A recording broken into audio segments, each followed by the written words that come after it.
a practice is a little bit like a bucket. If we have holes in that leaky bucket, when we pour patience into the top of the bucket, if the bucket is so leaky that we're losing more people than we're putting in, then we can never grow. We're always going to lose patients faster than we're putting them in. Hi everyone, welcome to the Optimise Practice Podcast. I'm your host today, Blake Stargent, and today I'm joined by me because I just want to teach you this one major skill, and I'm going to run you through the only 5 ways to grow a healthcare practice. It's actually a webinar I run pretty regularly. It's something I teach a lot, often in January, where people are looking at their upcoming year. I think people find, I find that they're in a state of confusion with their practice, that they say, I don't know what to do. Like they're willing, they're able, they're willing to put the work in, but they just don't know where to start because you were never taught this stuff. So the question then becomes, well, what do I do? Because many people are stuck on this hamster wheel of trying a couple of things, which is I'm going to guess my way to success. And if I just keep doing stuff, then eventually I'll find the right tactic that'll work. And the other one is that I'm just going to work really, really hard and I'm going to keep going. And I really hope that one day my practice is magically going to become the practice I've always wanted it. I think there's good news that running a healthcare practice, whilst challenging, I accept, it is simple, right? So the way we say it is it's simple, but it's not easy. Right? It's simple, it's just not easy. But the great news is there's actually only 5 ways to build your healthcare practice. That's it.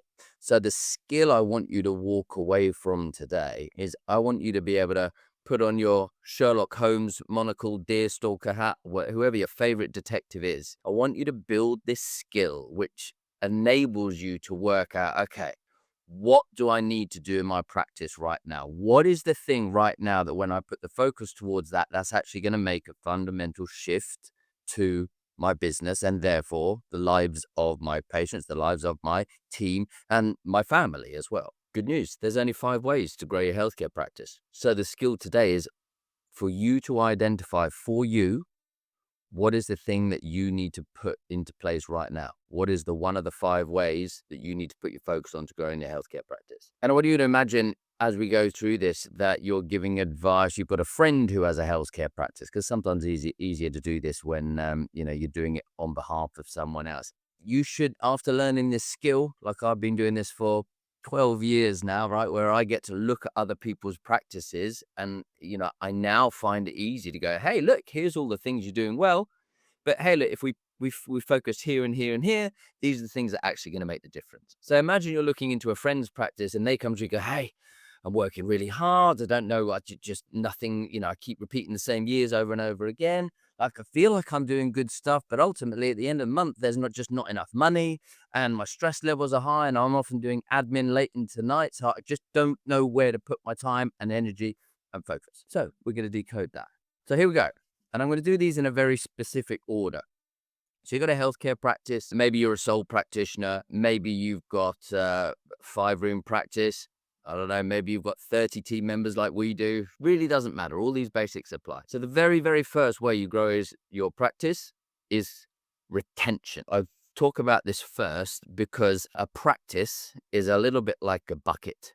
If we have holes in that leaky bucket, when we pour patience into the top of the bucket, if the bucket is so leaky that we're losing more people than we're putting in, then we can never grow. We're always going to lose patients faster than we're putting them in. And often, like marketing and client acquisition, patient attraction, it takes time, energy, and effort.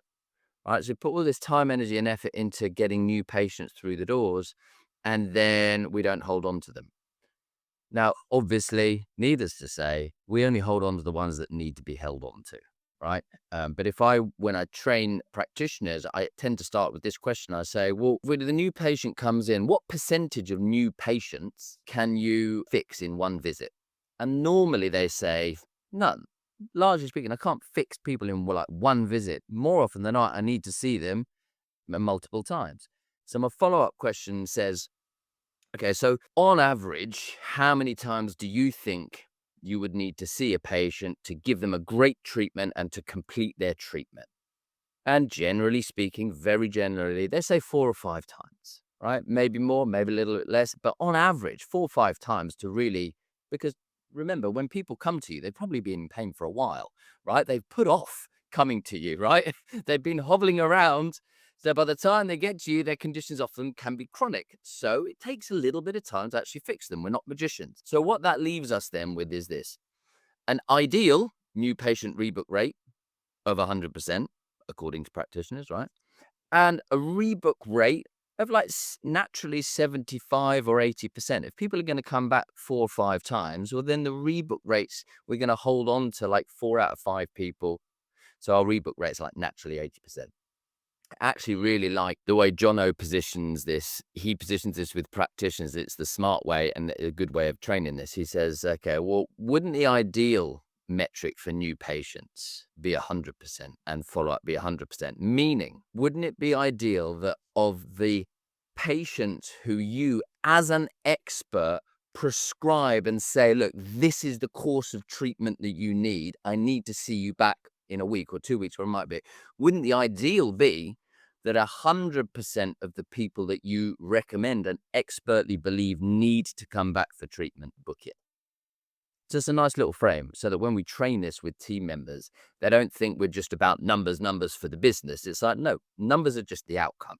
Actually, this is about us completing our jobs, completing treatment and getting people fixed and fit and healthy again and back up on their feet. So the ideal scenario is that 100% of the people that you recommend to book back in with you come back in. When it comes to retention, we've got new patient rebook rate, we've got rebook rate, but then we also have 2 others. So DNAs, people just don't show up, and cancel, no rebook. People who cancel and don't rebook. So they may have rebooked when they walk out the treatment room, but then they cancel. And then for whatever reason, life gets in the way, or we haven't trained our admins. So they just go, oh, you want to cancel? Okay, no problems. Bye. And we never see these people again, and we don't put them on a list. So these 4 leaky holes, as we call them, are the first place they look, because they can be actually a pretty quick win. If you want to change these numbers, first you've got to know them. Right, so you need to look in your practice management software. Like everyone we work with has, we just give them the scoreboard that runs our practice. And these are numbers that we just look at every month. We don't need to look at the weekly, it's too quick, or daily. Monthly is fine. And we look at how many people came back, rebook rate. Of the new patients, how many of them came back, new patient rebook rate. Cancellations and DNAs, we just know these numbers and we have benchmarks. Look, for us, we say, look, 3% DNAs, but we serve over over 3,000 appointments a month, but like 3% DNAs is not a devastating loss for us. People don't show up at times. It happens. So we have an allowance there. 7% for cancellations, 80%-ish, 80-90% for new patient rebook, 75-80% for rebook rate. Those are the sort of benchmarks we look at. So anyway, every practice, whether you're 1 room or 50 rooms, every practice needs to know their metrics around the leaky holes in their bucket, right? When we can fix that through training and awareness, then we fix number 1, which is retention. So if you're trying to grow your business and maybe you get everything else right in your business, but if your holes are leaky and you're losing patients faster than you're bringing them in, then you're never going to grow your business. So there we go. There's number 1, first way that we grow our practice. Number 2, quite a big umbrella term. Right? Again, you get this a little bit wrong, and you could be working really hard, doing really, really well, getting really, really good results for patients and still be a failure in your business. And that is margins. Okay, so what's margins? Margins is this. We look at how much money came in each month. Then we look at everything we spent. And after we've spent everything, we look at what's left. Okay, so there are plenty of practice owners out there doing a pretty damn good job, but they've just got their margins wrong. So there's a couple of ways we can look at a margin. 2 really big impacts on our margins is this. Number 1, how much do we charge? It's your pricing, right? If you are not charging enough money, it does not matter how good you are, how committed you are, how much you're willing to work. If the maths doesn't work in your practice, it will never work, right? If you're not charging enough and the turnover, the revenue, the income up here isn't enough, then by the time you've spent all of your outgoings, there will not be enough money left. There's actually, we get very emotional about pricing, but when you put that aside, it's mathematics. It's maths. The numbers in your practice are either going to work or they're not going to work. So number one within margins is pricing, and then is expenses. Yeah. So these are the two things that make the margin. The margin is what's left after we've had the income. Then we've got expenses. Margin's what left.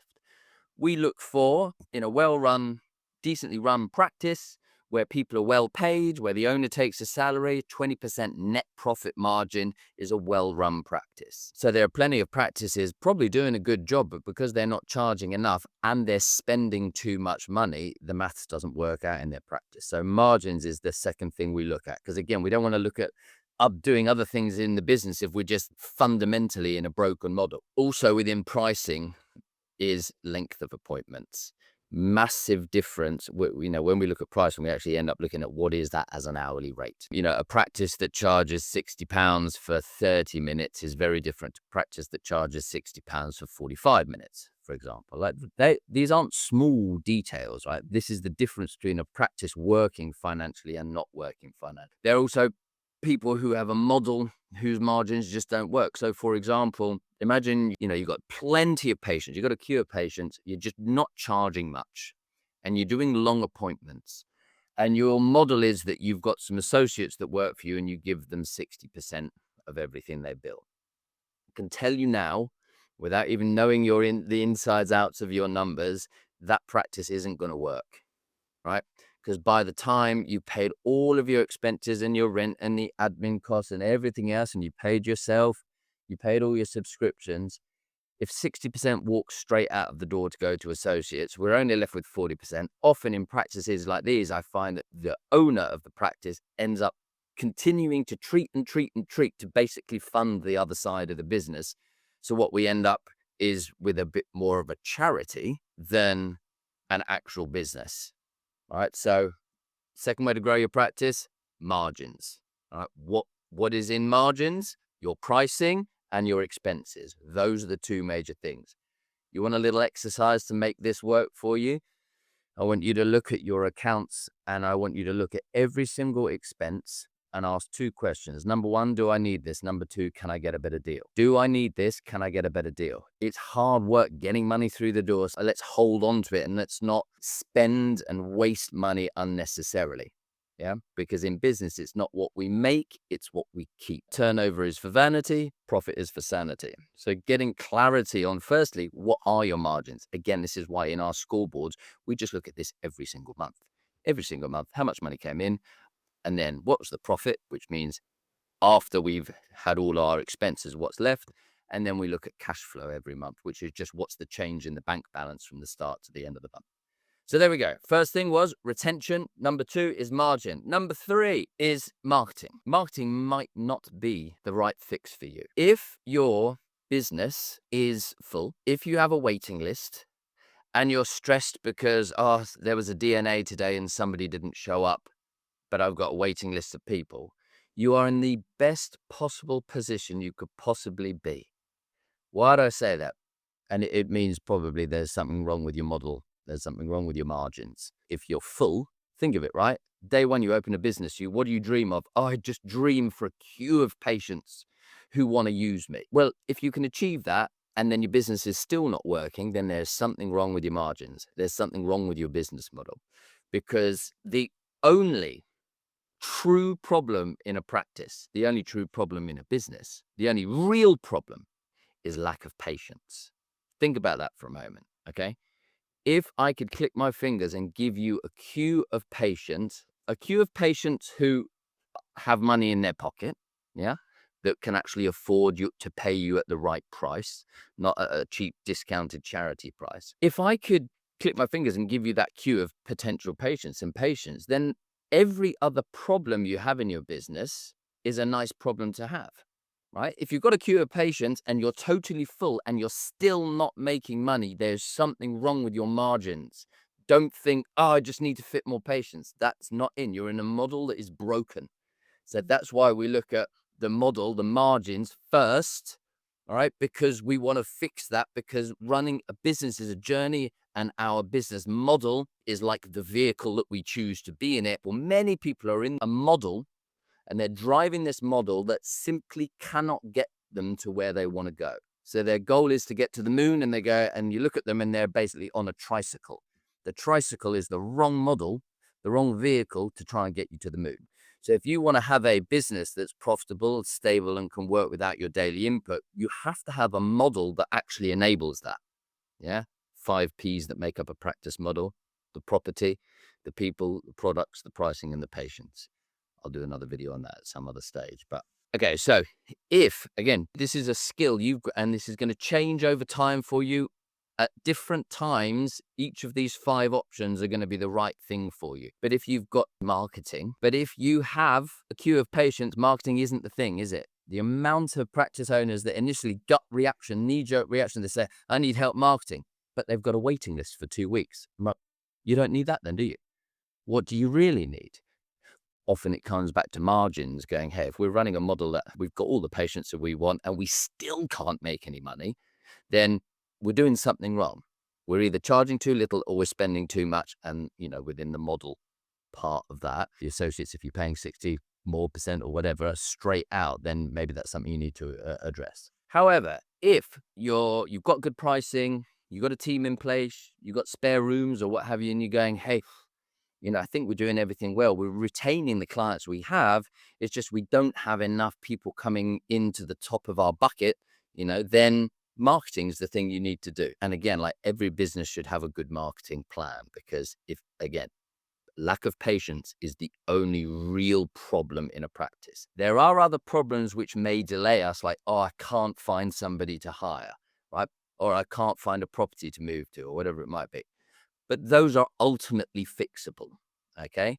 If we've got enough money coming in and we're successful enough and we've just got so much business, then we can find ways to recruit and afford to pay people well, which ultimately one of the ways we recruit people. Marketing-wise, here's the metric that we use. We actually want to be 75% full. We used to run at 90, 95, 100% full.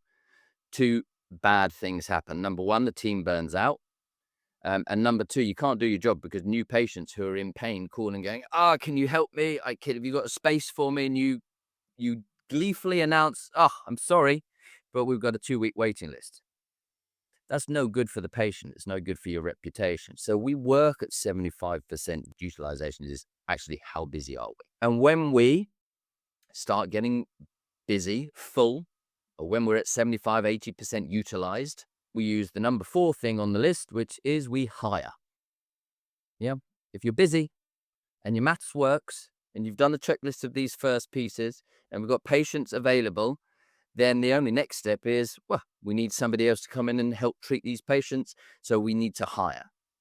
Long different debate about full-time, part-time, associate, employed, That's a different conversation. I'll jump to the punchline. Everyone who works with us doesn't work anywhere else. They're all employed. They're mainly all full-time, or like 3 days, but 4 days. And they actually, even the full-timers, do just under full-time hours over 4 days a week. So we're able to give them a really good quality of life. So when it comes to a recruitment perspective, we charge well, which means we can pay well. We're really good at retention. We've got the right model. We're really good at marketing, so we're never short on patients. So we have a model which enables us to attract practitioners because we can pay them well because we're charging well and we've got practitioners. And because we've got a team of practitioners, we can help niche them into roles that they really want to do and do interesting work that they really, really want to do. And the fact that we're flexible with the hours, within reason, means that they can craft the life that they really, really want. So that was it. Number 4 is hire. And then look, the 5th and final one, which may seem obvious, and I've debated leaving this off the list at times and swapping this out for pricing, because pricing is part of margins, but it's so fundamentally important that I've taught it before. We have a separate section. I go, the 5th way to grow your practice is to get your pricing right, because you can do everything else perfectly. And if you are not charging enough, your business will not work. And it's got nothing to do with emotion. It just has basic maths. The 5th and final one is if you are full of patients and, you've got no more room and you can't hire because you don't have a second room or a third or a fourth or a fifth room or whatever, it may be time for you to move. And that's the fifth way we can grow a practice. So, and many people go through that where they start as a sole practitioner and they have one room, and that's great. Don't get me wrong, that's awesome. Sometimes people get, I feel, a little bit in a bit of a mess where they have a room somewhere for a couple of days and then they get an opportunity. They're going to do a day over there. End up with is like complex model of like 3 rooms, 3 different places on different days of the week, which is complex because it would just be easier to have commit and go, hey, one room, let me fill this first. And then when that becomes full and I can't physically see any more patients and I have nowhere to hire someone because there's just this space and nothing else, then we need to look to move. And that's the fifth way that we can grow a healthcare practice. So the skill of all this, really, good news, right? There's only 5 ways really to grow your healthcare practice. The skill is identifying for you what is the right thing now. If this journey we're on is like a running race, okay, it would be lovely if there were no hurdles, but this is a hurdle race. There's always hurdles upcoming. Our skill is to go, what is the hurdle right in front of us right now? So we run up to this first hurdle, and then to progress in our business, we've got to find a way through, round, under this hurdle. What people do, we've got a jokey way of talking about this in the Hive, which is called star jumping, which basically means when somebody's progressing and they get to one of these hurdles, which might be, I have to put my prices up, or I must shift my margins, or I really, really need to hire, or I really need to do some marketing, or I really need to move to another property, right? Those are the only big hurdles. And they come up to the barrier and they go, oh, it's too scary to hire, or it's too scary to move, or it's a bit scary to put my prices up and get my margin right. So what I'll do is I'm going to rebrand the business, or I'm going to paint the reception room, or I'm going to add another service, all right? And we think of all of these activities that do not move us past this hurdle. But what they mean is we're actually in situ and we're doing star jumps so everybody else can look at us and go, wow, look, whoa, they're busy. They are busy, busy, busy.